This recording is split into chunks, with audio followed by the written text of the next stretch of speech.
It started out, I wanted to tell a story about how people sometimes treat each other more like things than like people, and how media plays into that. I imagine that maybe comes from having grown up working as an actor since I was a kid. Actors do get treated sometimes sort of like objects on a shelf. But I don't think it's just actors. I think everybody experiences this. You're talking to someone and you can just tell they're not listening to you. They've already decided what you are. They've put you in a box with a label on it.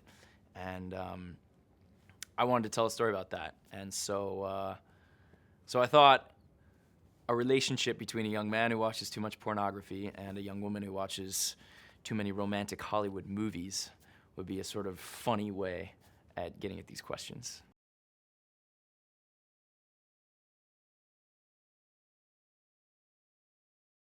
This is a timeless question that you can go back as far as you want, and people, and especially women, are being reduced to objects, sex objects.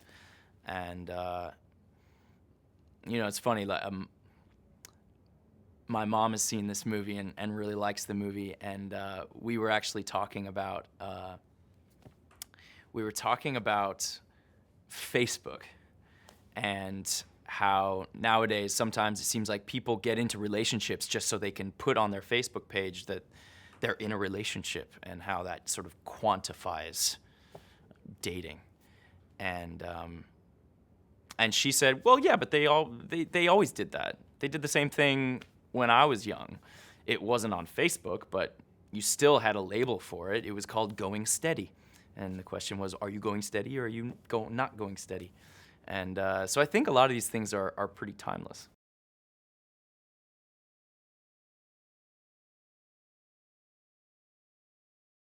He's a good family boy, cares about his parents, goes and sees them every Sunday after church.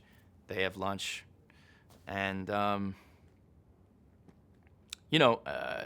his family too. It's a one-way street like all the other ones. They don't really listen to each other. They talk over each other. They expect what they expect because it's to be expected, but they're not really paying attention to the individual people at the table. His dad is sort of a spitting image of himself. They even have the same name. It's John, and John, he's John Sr.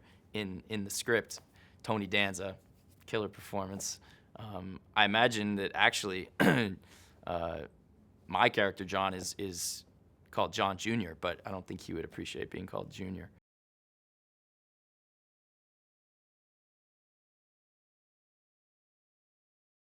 The first sort of glimmer of change happens in a conversation with his friend, Bobby. And I think that there's something really true about that you can talk with your buddies about stuff that you wouldn't talk with anybody else about. And I think Bobby's also sort of a couple steps ahead of John. I think he's a more grown-up dude.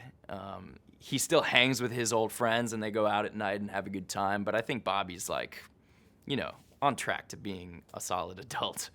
And so when he sees his friend sort of caught in a downward spiral, he expresses some concern.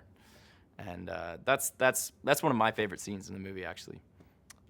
And Rob Brown is actually a really good friend of mine. We've done a couple movies together, and I wrote it with him in mind, and he's perfect for the part, I think.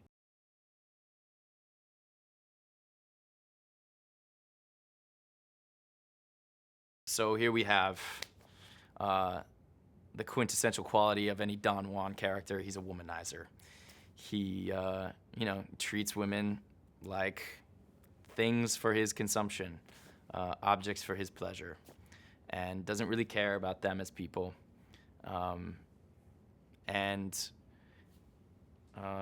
Just kind of goes through one after another. But he takes a lot of pride in it. I think maybe he even enjoys getting to brag about it more than he enjoys being with the girls themselves.